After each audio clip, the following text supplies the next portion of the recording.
ሰላም እንዴት ናችሁ? እንግዲህ ሰሞኑን ብሔራዊ ባንክ የመኒ ትራንስፈር ኤጀንትስ ወይም ደግሞ ከውጭ ሀገር የገንዘብ አስተላላፊ ድርጅቶችን በተመለከተ አንድ ጥብቅ ማሳሰቢያ ወይም ደግሞ አንድ ጥብቅ ማስጠንቀቂያ መልእክት ወይም ፐብሊክ ኖቲስ ሰጥቷል። እንግዲህ ብሔራዊ ባንክ ወደ 23 የሚጠጉ የመኒ ትራንስፈር ኤጀንትስ ወይም ደግሞ የገንዘብ አስተላላፊ ድርጅቶች እውቅናቸው እንደተሰረዘና በእነዚህ የሚላክ ገንዘብ ላይ ምንም አይነት ኃላፊነት እንደማይወስድ አሳውቋል። እንዲሁም ተቋሞቹ ወይም ደግሞ የገንዘብ አስተላላፊ ድርጅቶች የሚላክን ገንዘብ በተገቢው መንገድ ለቤኔፊሻሪስ ወይም ደግሞ ለተቀባዮቹ ላያደርስ እንደሚችል ጥንቃቄ እንዲደረግ መግለጫ ሰጥቷል።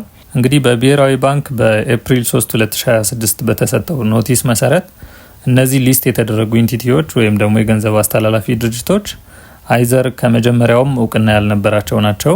ያ ማለት ያለምንም የሴንትራል ባንክ ሪኳየርድ አውቶራይዜሽን ኦፕሬት ሲያደርጉ የነበሩ ናቸው፣ ወይም አውቶራይዝድ ያልሆኑ ወይም እውቅና የሌላቸው ናቸው። ወይም ደግሞ ፕሪቪየስሊ አውቶራይዝድ የነበሩ ወይም ደግሞ እውቅና የነበራቸው ነገር ግን አሁን ላይ ኢሌጋል የሆነ አክቲቪቲ ላይ ኢንጌጅ ሲያደርጉ የተገኙ የገንዘብ አስተላላፊ ድርጅቶች ናቸው ተብሎ ተጠቅሷል። እንግዲህ መጪው የትንሳኤ በዓል ጋር በተያያዘ ከየትኛውም ዓለም ክፍል ገንዘብ ለምትልኩ ወይም ደግሞ ገንዘብ ለምትቀበሉ ይሄ መረጃ ይጠቅማችኋል። ከየትኛውም ዓለም ገንዘብ የምትልኩ ወይም ደግሞ ገንዘብ የምትቀበሉ በየትኛው የገንዘብ መላኪያ መንገድ ወይም መኒ ትራንስፈር ኤጀንት በኩል ገንዘብ መላክ አለብኝ ብሎ መጠየቅ አስፈላጊ ነው። እንግዲህ ከዚህ ቀጥሎ የማነብላችሁ የገንዘብ አስተላላፊ ድርጅቶች ወይም ደግሞ መኒ ትራንስፈር ኤጀንትስ የስራ ፈቃድ የሌላቸው ወይም በህገወጥ ተግባር ምክንያት የታገዱ ናቸው ተብለው በብሔራዊ ባንክ የተለዩ ናቸው። ስለዚህ እንደሚከተለው አነብላችኋለሁ።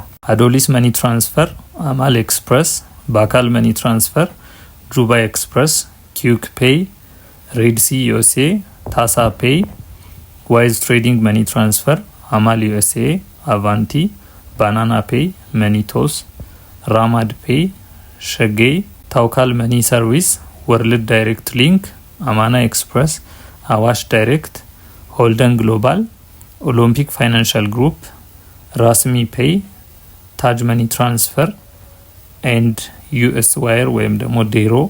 እነዚህ በብሔራዊ ባንክ ህጋዊ እውቅና የሌላቸው ወይም ደግሞ ፈቃዳቸው የተሰረዘባቸው የገንዘብ አስተላላፊ ድርጅቶች ናቸው ተብለው ተቀምጠዋል ማለት ነው። እንግዲህ ብሔራዊ ባንክ ፍቃዳቸው የተሰረዘባቸውና ህጋዊ እውቅና የሌላቸውን የገንዘብ አስተላላፊ ድርጅቶችን ብቻ ሳይሆን ህጋዊ ፍቃድ ያላቸው ወይም ደግሞ በህጋዊ መንገድ እንዲቀሳቀሱ የተፈቀደላቸውን የገንዘብ አስተላላፊ ድርጅቶችንም ጭምር ይፋ አድርጓል። እንግዲህ ብሔራዊ ባንክ ወደ 61 የሚጠጉ ህጋዊ ፍቃድ ያላቸው ወይም ደግሞ በህጋዊ መንገድ የገንዘብ ማስተላለፍ ስራን ወይም ሪሚታንስ ሰርቪስን እንዲሰጡ በብሔራዊ ባንክ ፍቃድ የተሰጣቸው ድርጅቶችም ይፋ ተደርገዋል።